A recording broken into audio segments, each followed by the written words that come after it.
എന്താണ് കിടന്ന് പോകണേ? ആണലി സാബുനെ തല്ലി. ഏതാണലി? ആണലിനെ തിന്നണ സാബുല്. അവനിപ്പോ എവിടെയുണ്ട്?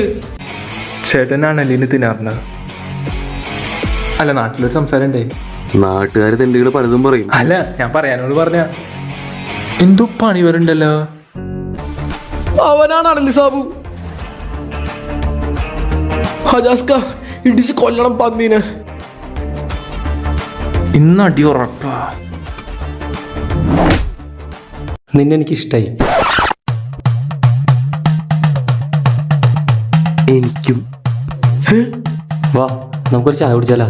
വാ പോവാ. Flash back. തിരക്കിലാണോ? ഞാൻ ഖത്തറിന്റെ മോൻ. നമുക്കൊരു ചായ കുടിച്ചാലോ?